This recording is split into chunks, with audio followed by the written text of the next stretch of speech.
Hello guys, welcome back to another video with me. It is Monday, so as you know, this is a day where I either post an unboxing or a review or just something book related or Monster High related on this channel. Well, today, as you probably got by the title of the video, because yeah, you get the title of the video before you watch the video. So as you can tell by the title of the video, we are going to be reviewing Komi Can't Communicate by Tomohito Oda. And this is book 1. So this is a manga, and this is very different to a book that I would normally read. So I'm so excited to be talking to you about this book. And yeah. So let's get into it. So if you're new here, please make sure that you stay, because I post a video every Monday and every Thursday like clockwork. I haven't missed a week, and also each video is different, so you might find something that you enjoy. And if you're not new here, thanks for sticking around. I have just reached a new milestone on YouTube. I've reached 190 subscribers. So I'm very happy with that. Thank you guys so much.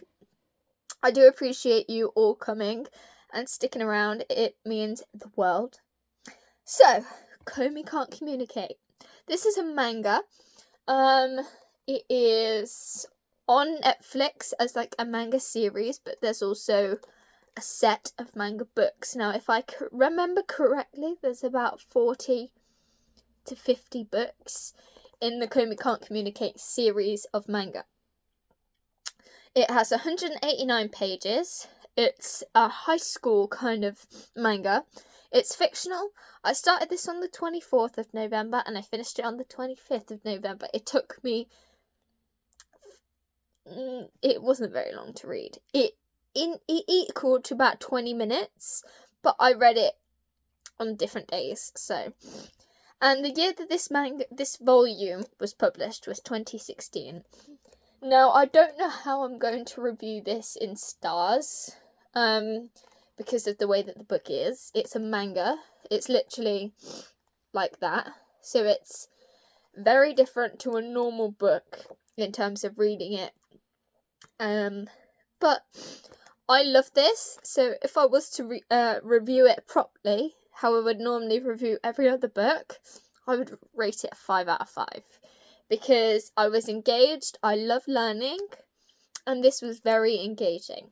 Also, I think that I'm going to include this as K for my A to Z reading challenge. I know that I've been doing this for a year, but I think that I want to continue it and finish it.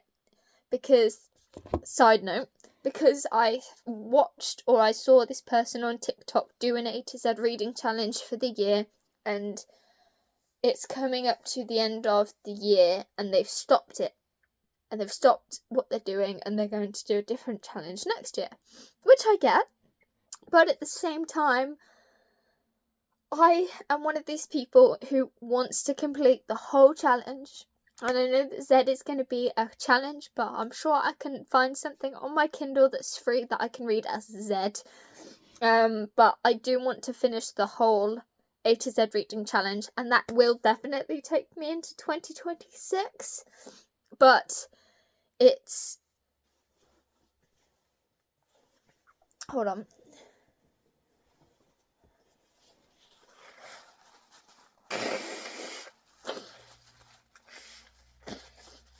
But it's what I want to do. So, I know how some people may not want to continue on with the A to Z reading challenge. They may start a different challenge in the new year. I do want to start a different challenge in the new year, but I also want to finish this one. So what I'll probably end up doing is finishing off the A to Z reading challenge. I only have about 8 books left anyway, so I feel like I should continue. If I had more books left, like 10, 12, I might have just said, nah. Or I would have just like restarted the A to Z reading challenge in the new year and had another crack at it to see how well that time went. But no, I have about 8 books left, so I'm just going to continue on. I'm currently reading Christmas books. So hopefully I'll get some Christmas books ticked off on my A to Z reading challenge, because I'm reading the letter G at the moment. So I haven't got G book. I've got I that I need to read, and I have Q that I think I'd also need to read as well. So I have some books on the list ready to go. So don't give up hope yet.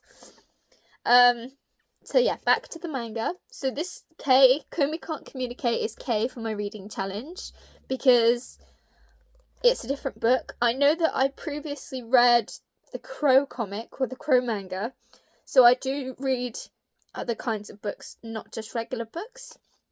So yeah, this is the cover, and that's Komi, main character. And that in the background is her friend. So I'll tell you more about this. I really like Komi Can't Communicate and the message that it gives out. So let me read the blurb. Socially anxious high school student Shoko Komi's greatest dream is to make some friends, but everyone at school mistakes her crippling social anxiety for cool reverse. With the whole student body keeping its distance and Komi unable to utter a single word, friendship might be forever beyond her reach. Timid Tadano, so this is Tadano, is a total wallflower, and that's just the way he likes it. But all that changes when he finds himself alone in a classroom on the first day of high school with the legendary Komi. He quickly realises she isn't aloof, she's just super awkward. Now he's made it his mission to help her on her quest to make 100 friends.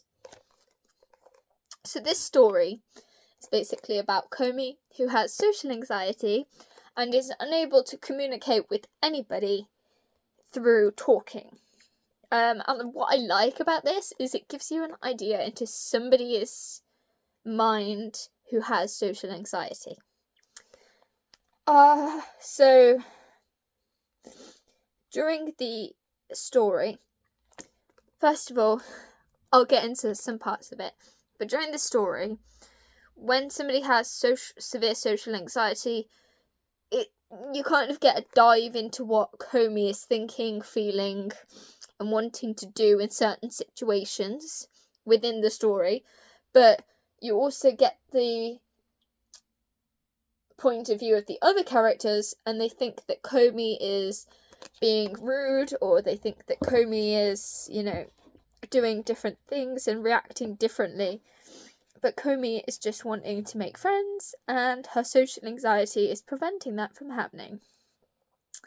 So I really like the show as well, because every episode it says about people with social anxiety do want to make friends and make bonds and communicate with people. They just find it difficult to and don't know how to express that. So I do like that. And I do think that the author did a good job with portraying Komi's character, and I do like how it shows her perspective and how other people see her, and a lot of the characters see Komi as being intimidating. Like Tadano felt intimidated when he first met Komi, and when she started writing notes on paper rather than talking to him, he realised that she's not trying to be rude, she wants to talk, but she just can't talk because she's worried that people are going to formulate a bad opinion about her, and that is just going to cause her a lot of trouble and stress and all of that. Because when you watch the show and read the manga, you can see a lot of worry and nervousness that Komi has on people's reactions. So she writes something on a piece of paper to Tadano. Tadano looks at her and she's like, oh no, Tadano thinks I'm a bad human, he doesn't like what I've said and all of that. And actually, Tadano doesn't think that at all, but it's just what Komi is going through and thinking in her mind. So I do like reading about this and social anxiety and learning more about it, because it makes people with social anxiety, also it gives them a voice, but it also gives us with people who don't have social anxiety understand a little bit about what they're going through. The imagery of the design in the manga is the same kind of as the show, and that's also what I really like, because it doesn't send you down the wrong hole, if you know what I'm saying. It's very accurate to the manga, so that's good. But one thing I did find difficult to get used to at the beginning was how a manga is formatted. So how you'd normally read a book is this way, and you'd normally read it from this side and go through this way. So this is normally the beginning, so this is the blurb, and this is the front cover. But this would normally be the blurb, and this would normally be a front cover on a normal book. So let me give you an example in Queen of Shadows. So this is the right way, and that's the back, and that's the front. So it's very different.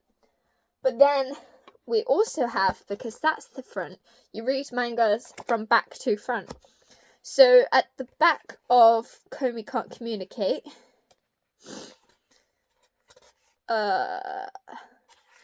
it says, this is the last page. So if you're picking a manga up like me, you're able to see that that is the first page and that is the last page. It's got a contents, and throughout the book it's got manga all throughout it. And I really like it. It's a really cool design. You've got all of these characters.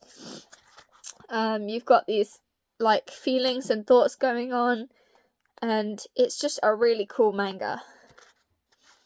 And the only thing about it that is like that bad is sometimes in the show,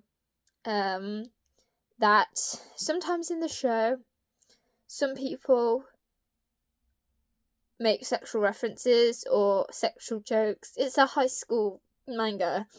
There might be a few comments like that. I think there is a little scene about kidnapping, but that isn't in this manga. I think it's in volume 2 or 3.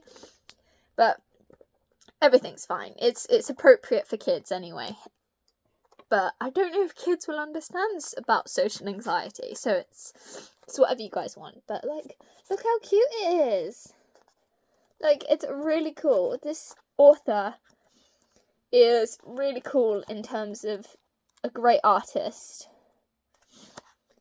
So, I do recommend this book. If you're a fan of manga, Komi Can't Communicate isn't really that popular, from what I'm aware of.